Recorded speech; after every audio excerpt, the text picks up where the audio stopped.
So this is what I'm going to talk about.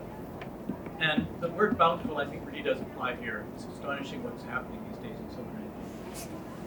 There's the sun just came out.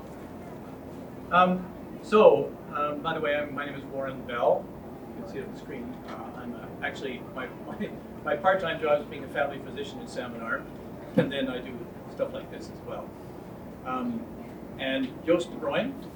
Joost is an installer who is on the board of the Shuswap Solar Energy Society. And he's going to talk about some technical stuff at the end and answer any technical questions you might have.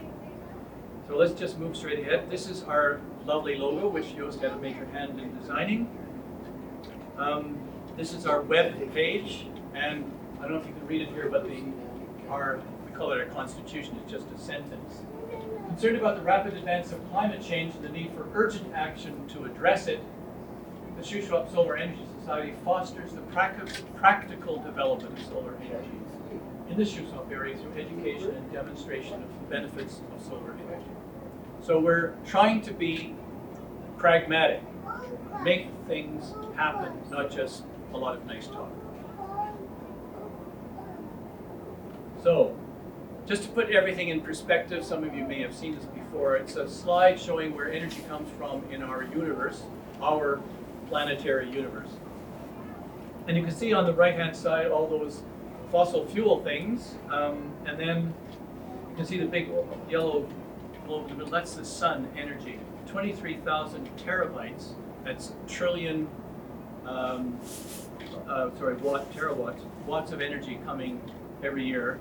And it dwarfs what we use every year. We use that little chunk there, which is well within the capacity of all the energy support systems, but the sun could do us and 25 planets more as well. So it's a good place to turn. It doesn't shut off. By the way, it's probably true that the sun will implode in about 4 or 5 billion years. I'm just warning you. So this is just to put things again in perspective. These different graphs are all showing the degree of temperature rise caused by different forms of energy use. Now, the black line, which is on all of the graphs, is the line for coal. Coal is recognized as one of the least beneficial forms of energy use in terms of how much it influences the climate. So the black line is in all of them. And there's another line at the bottom, and that's for energy conservation. The most efficient way to deal with greenhouse gas problems is to control your energy use and reduce it through better insulation, through better machinery, through shutting lights off, etc., etc. Energy conservation is the gold standard, coal is the black standard. In between are all the other energy sources. Just to put another thing in perspective, we've all heard about Site C, and Christy Clark used to go around with signs behind her saying, clean energy. Well, just so you know, you see that turquoise hump? It goes up over the black line for the first half century. Hydropower is more climate destructive for the first 50 years. It takes a half century before it starts to bend down under that black line. So when you hear the clean energy propaganda about big hydro, not talking about run-of-river, it's a bit different with run-of-river. That's the little ones on the side, the little hydro generators on the side. That's more efficient and less damaging. But hydro is not a good source of energy in the 21st century. Of all the sources, solar is the closest to and the narrowest band just above that dotted line. You see the dotted line just underneath it. So, in fact, solar energy has advantages over many other forms of energy. And one really important benefit, and I'll allude to it a bit later, is that there's no moving parts. Windmills, wind turbines, all the vehicles we use, they all have moving parts. And solar doesn't. The current warranty for decent solar panels is 25 years. Try and buy a vehicle with a 25-year warranty and tell me about it. There's a sound that goes with it, but I'm not hooked up. It's a round of applause for the fact that the number of installations has gone up. And this slide, thank you very much. The next one had a sound of the ka-ching sound of the cash register. But you see, 76 bucks down to 30 cents per watt. I mean, that's a significant change. And I'll show you a comparison to other forms of energy in a minute. A small 25,000% price drop. If all the world's energy was produced by solar, that big red square that says world, it would be 300 by 300 miles in size, but it would still supply all the energy we use in the world. That one square, if it was a giant solar installation. And the second one, the next one is European Union, and this one is Denmark. Denmark's very advanced in terms of renewable energy, I'm sure you know that. Many European countries, northern European countries, are so far ahead of us, we're not even in the race. These are just some installations around Salmon Arm. This is Salmon Arm down here, and see, this, you can't read it, but that's the CSRD building. They have a fantastic roof, exactly the right orientation, nice and long with a long face towards the sun. We talked to them about it. Joost has gone and talked to them a number of times. They say, oh yes, it's wonderful, wonderful. And then we have to go 5,000 bureaucratic steps in order to get it to happen, which you don't have to do, fortunately. So I'm going to talk a little bit about where we're going, and I'm going to actually use some slides from an author named Tony Seba, who wrote a book, that's his name there, wrote a book called Clean Disruption. And clean disruption is essentially saying that the new energy revolution that is coming on with renewables and energy conservation is going to really shake things up, to the point where it's going to be difficult for some people. If you just bought a big gas guzzler, you may be thinking to yourself that in 5 or 10 years, I'm going to wish I hadn't done it. He wrote another book recently called Solar Trillions. All of the large corporate players, bless their little twisted hearts, are actually doing research into electrical vehicles, autonomous electrical vehicles powered by solar energy. And that's what that book's about. And here's the great man himself. He's an MBA who is a lecturer at Stanford University, among other things. Well, here's one of the outrageous things that he said. Cars running on gas will be gone in 8 years. This is a couple of years ago. I think what will happen is in more advanced settings, it may happen. But how many, just as guess, how much percentage of the time do you use your car? Like 100% of the time, 0% of the time? Any guess how much time you actually use your vehicle when you own one? 5%. Less. But good start. It's 4%. So your home is a parking lot for a vehicle that you use once in a blue moon. And that's even if you use it every day. I drive to work every day, but it's not very far. 5 minutes. So, these are some slides. This is a slide showing how solar energy has improved in cost versus other forms of fuel. Compared to oil, it's nearly 5,000 times less expensive over the years. This is going from since 1970. Massive drop in cost. Nuclear has changed a bit, but hardly much. It's very expensive. Natural gas, coal. Their prices have stayed up, whereas the cost of solar energy has just plummeted. This slide just shows it in a different way. It shows the declining cost of solar energy, and now you can see we're getting down 4 cents, and in some cases 3 cents. 3 cents per kilowatt hour. That's well below the cost of many utilities that sell you electrical energy from coal-fired, oil-fired, natural gas-fired plants. And here's an example in Tucson where the electrical energy from a solar plant is cheaper. The conventional, down at the bottom here, 20 cents per kilowatt hour, they're selling it for 4.5, of which the cost for the solar energy itself is only about 2/3 of that, 3 cents per kilowatt hour. And that's what you have to pay typically. I mean, you don't have to be a genius, you don't have to care about the environment. If you care about your wallet, you might say, this is starting to sound interesting. I hope you're not just doing it for that reason. So here's a couple of case studies. This is a college in Denmark. and they're getting 50% with 300 million hours of solar energy generated by their display. This is the display all over that colored stuff. It's all in the walls, facing towards the sun. So they get half their energy from the sun. This is an island in the South Pacific. Gets all its energy. They were getting oil shipped in, and I'll show you a slide in a moment that shows you a local place where that happens. But they now, and it took them a year to do it. The biggest part was the paperwork. Once they got all solar and some wind, they don't have to get any energy from anybody anymore. If you live on an island, or if you own an island, I had a relative once, I think, a family friend who owned an island. Didn't amount to anything because we weren't that good friends. But I mean, if you're in a distant location, if you're out in beyond where wires and cables and poles, utility poles are located, this is Haida Gwaii. Haida Gwaii has been very, very progressive in terms of putting in renewable energy. It's both wind, solar, and they have a tide. This is the tidal experiment they're doing here because this channel runs all the way in, so the tide goes rushing in and out, kind of like the Bay of Fundy. But they've been very progressive.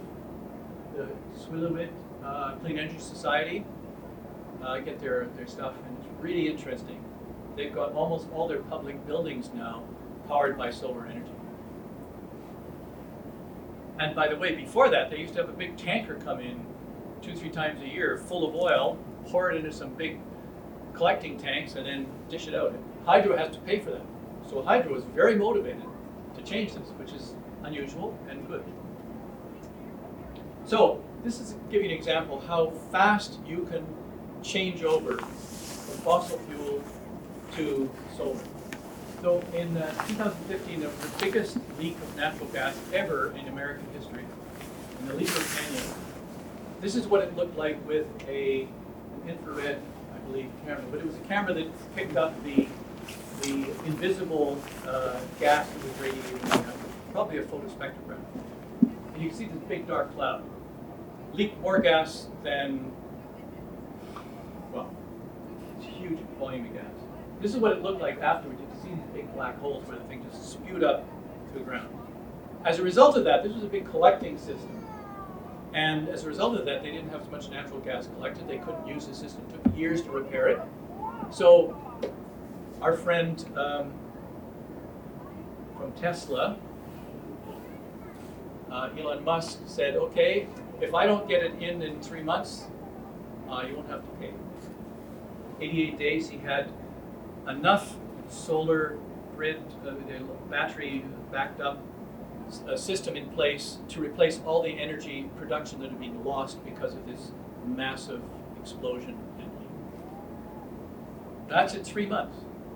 If it takes something like, just for example, it takes something like 12 years to build a nuclear power station. In that time, you have been able, within a year, to outperform its energy production. And you got 14 more years to go. And that costs a fortune, and then you have all the radioactive waste. So, here we are, 88 days. This is something that everybody who's thinking about electrical vehicles should know about. And by the way, the future in terms of electrical vehicles is that they would be powered by solar energy, they would be rented or leased, and they would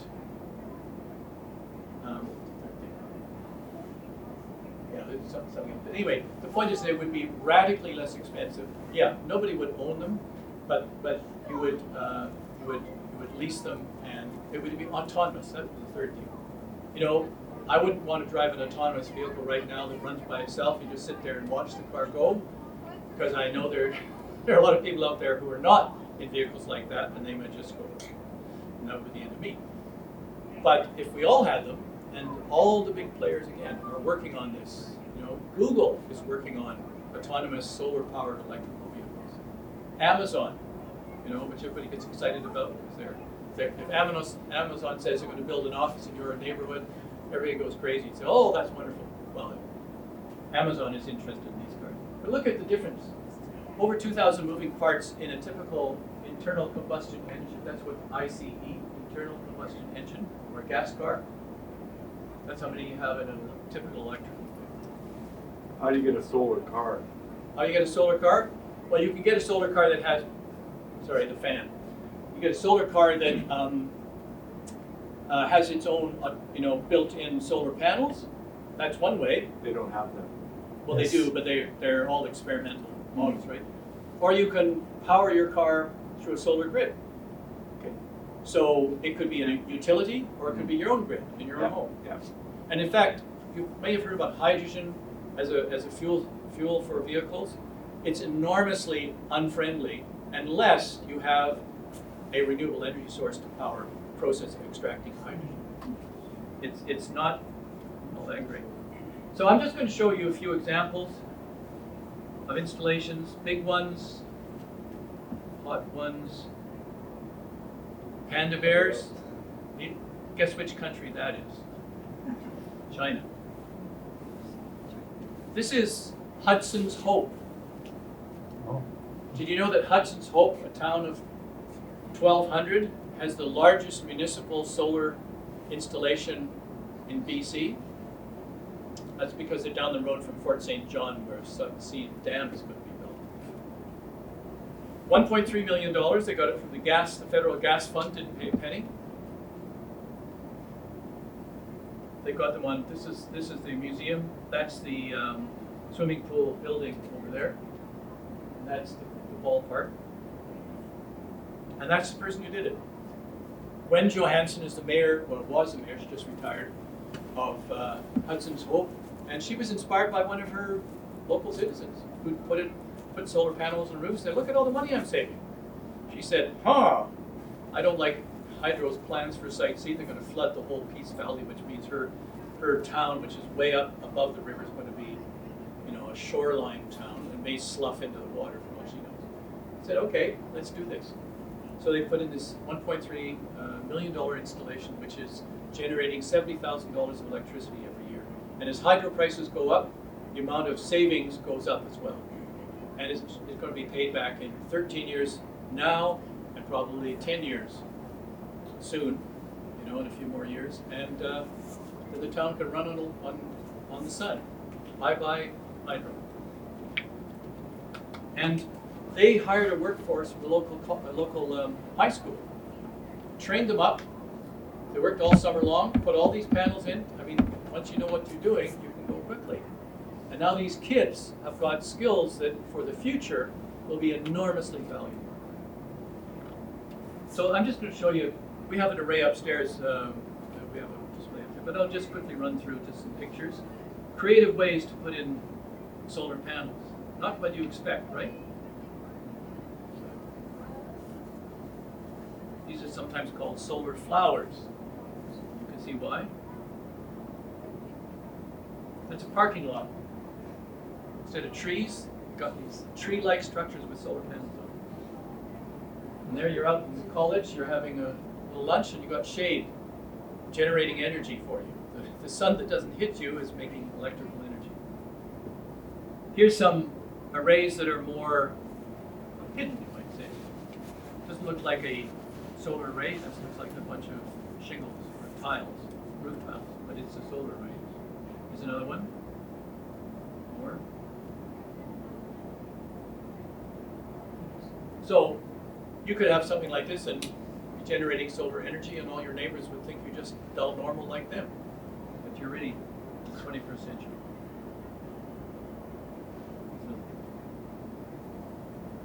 So I'll just show one example. It's just down the road from here.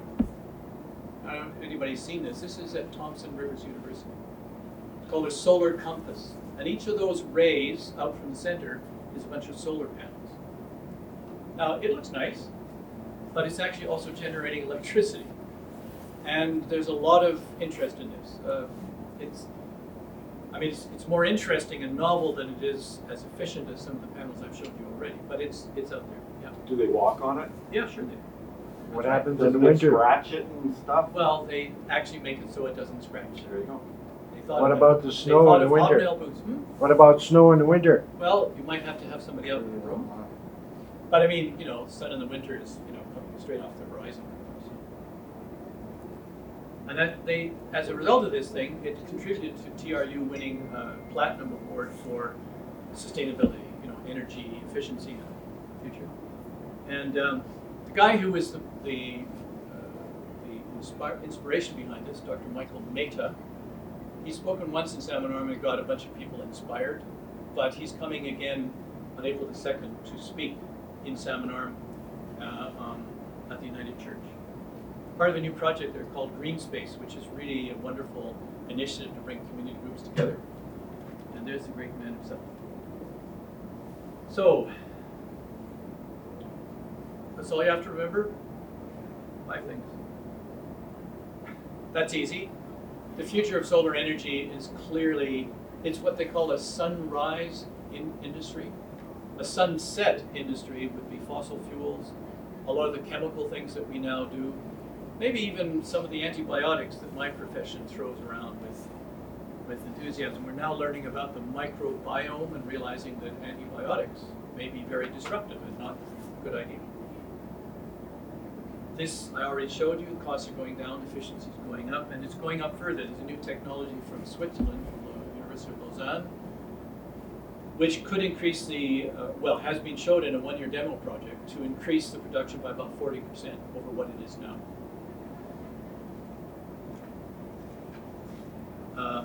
Getting them set up, I know people in Salmon Arm who it's all done in an afternoon, pretty much. Maybe a little bit longer, but it's very fast.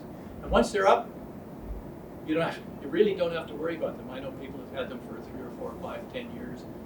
They say, yeah, it's up there. I just forget about it most of the time.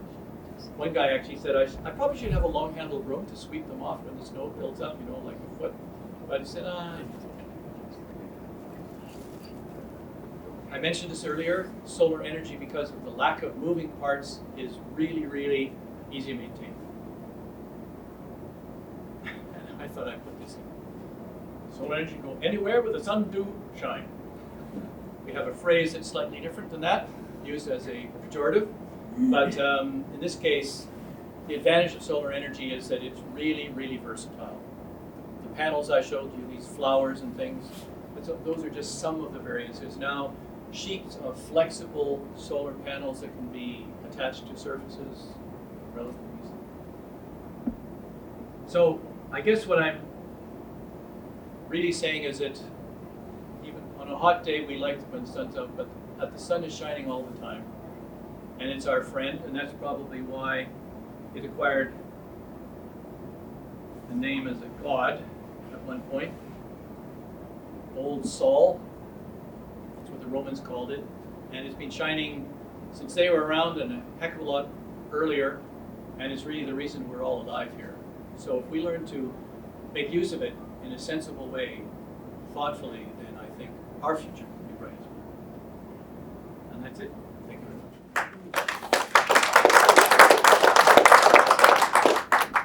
Questions? And Joost can answer you technical questions too. Your hand was up. I'm curious if it's strictly financial. What is the reason that we have countries or environmental countries like Japan, who we know is heavily dependent on nuclear sources of power? Why do they not, or are they switching largely over to solar? Oh, they're going massively solar. Okay. In China, apparently there was a meeting of the Central Committee of the Communist Party in Beijing, and they went outside for a smoke at lunch, and there was an inversion, and they almost choked to death. And somebody said, "Why is this happening?" In Chinese, of course. And somebody said, "Well, there's an inversion, and it's because of all the air pollution." Where's the air pollution coming from? Well, all those coal-fired plants that we're building 1 a week. We're just going to stop doing that. I'm sorry, I'm translating. Isn't a lot of that less? Big pardon? Isn't a lot of that just less loss or whatever, the lowest, that soil that blows in from the Tibetan desert? Oh, no. I think Some of it is when you're on the 50% of eastern side of the country population, yeah. or the western side, but I can tell you, I know people who've gone to China and gone to particular towns which are heavily industrialized. You can't go outdoors and do anything but walk and wear a mask. Truly, no. There's a part, it's called the Valley of, not called the Valley of Death, but it's something like that. And it's a heavily industrialized area where the mortality and morbidity rates from air pollution are astonishing. Well, fine particulates, you can't have a mask that'll do that without having Well, it depends how fine, and it depends how you breathe, and it depends how tightly fitted it is. I can't wear one. Well, all I can tell you is Stay you have to make some shave changes to up. your life. You know. Stay UBC. Any other questions? Are there any grants currently in BC to assist with solar installation, and/or are there any supports for paying back green energy into our elections? Well, there used to be the ladder. I'll go backwards. The ladder was available. You used to get 10 cents per kilowatt hour for every kilowatt hour of energy, or kilowatt hour of energy you put back into the system beyond your needs. Like the way it works with the grid-tied system is you hook your system up to the grid, you generate electricity on your roof with your panels, and you use it when you've got lots of it. You use lots and you send some back to the grid in the summer. In the winter, you're using some from the grid and it's coming into you. At the end of the year, Hydro gets out a pad, it's an electronic pad, and calculates whether you got more or they got more. And if they got more, they say, fine, thank you for the gift. If you got more, well, you pay that little bit. But if you're smart and you get it just under your typical annual requirements, and a lot of installers will calculate what that is for you, but you've got records anyway from mine. If you're just under, then every penny of energy you created is to your advantage. So you might have a hydro bill of $2 a year, which is a cup of coffee, if you've done your calculation. I saw a hand up here. Given that solar is still an intermittent form of power, would you agree that the Sadaway battery is a game changer? Solar is intermittent, but that point has been emphasized by the fossil fuel industry because they say, well, and the nuclear industry in particular, they've said, well, our plants are running base power all the time, whereas solar, the sun shines, the wind blows, all those renewable energies are very, flaky. But in fact, if you have a lot of solar installations and a lot of wind power installations, the sun and the wind are never blowing or shining respectively, only all over the place at the same time. So the more installations you get, the less that intermittent factor becomes an issue. So one reason, of course, right now why it seems to be an issue is because there aren't that many solar installations. But as they go up in number, or as you have, the grid is already there. And remember that big fire that occurred on a pipeline up north, and suddenly, I don't remember which company it was. Anyway, they said, stop using your gas because we don't have much gas left. But we didn't all get cut off because there's an absolute network of little pipelines all over the place taking methane gas all over. And it's the same exists right now. It's even better for electricity. We have power lines all over the place. So if the sun is shining in Fort St. John and it's been cloudy for 2 months down in Salmon Arm or in Enderby, there'd still be electricity generated. And some parts of the province are very sunny and some parts of the province are not. And so the more installations you get, that factor becomes less and less. And then you throw in energy conservation, you throw in geothermal, you throw in all sorts of other stuff. The more you build up a diverse and diffused production system, the less that intermittent factor becomes an issue. It's my understanding though that batteries are becoming fairly important. Battery what? If you have heard of the Sadaway battery, Well, the MIT professor. Yeah, there are a number of different kinds of batteries, and they all have the advantage that if the system shuts down completely, you will have a certain amount of energy stored up to do what you have to do.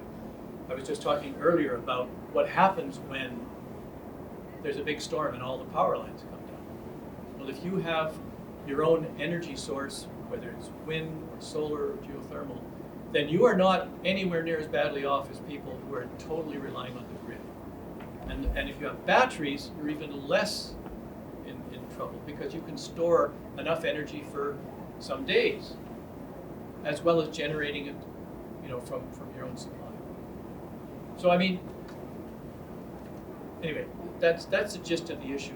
The more you have a distributive system, the less it's dependent on any one area producing at any one time. At the current time, is there a rough per square foot for homeowners that you could estimate? Insulation costs? Yeah. You mean insolation costs or insulation? Installation. You mean like how much it costs to insulate your home? No, What's- to install a solar, What's the cost to install a solar? Yeah, Well, there's a maybe robust Joost, you can give a rough idea. You look at an average price right now, and the best way is to look at your annual bill. For instance, if you have 10K of energy consumption a year, then roughly in this area you need a 9K solar system. And the rough estimation for the price figure is roughly $3 per watt. So a 9K system will cost you roughly, probably a bit less, but $27,000 all in. So installation, the system, a 25-year warranty on your inverters, a 25-year warranty on your solar panels, installation, GST, everything is included. And it's probably a bit less, but on that, because sometimes you can put it on, you can put it on the roof. Other times you have a ground mounted system. So based on that, there are a couple of variables, but that is a kind of safe bet. Will be definitely less. And how soon does it equalize that it's being? Depends on what BC Hydro is gonna do. I can make a calculation with a price increase of 3.5%, and then you will come up probably about 17 years. I can do a similar calculation with a 7-year yearly increase, and then it's 13 years. And if you want to be on the safe side, I always say roughly around 50 years. That is a safe guess, and it's a conservative guess. It probably will be bigger. As Warren already mentioned earlier, we also have to look at our climate. That is climate change going on. So also a lot of benefits on the climate part of the inflation part. Is the solar power you guys use from Canada or from China or from Europe?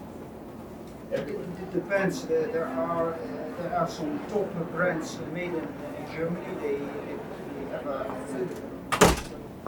30-year production warranty. They have a 30-year warranty on their products. So they are kind of top of the market. But you also have, and I have them myself, Chinese products that also have a 25-year production warranty. So it's not said that panels from Chinese are bad products and German products are bad. There are at least 10 top brand names that you can deliver, and every solar installer in the market, they will go to the top brands that will deliver the 25-year warranty, that have a track record. That will be definitely. We have to vacate the premises because there's another presentation going on and it's starting in about 18 seconds. So thank you very much for your attention.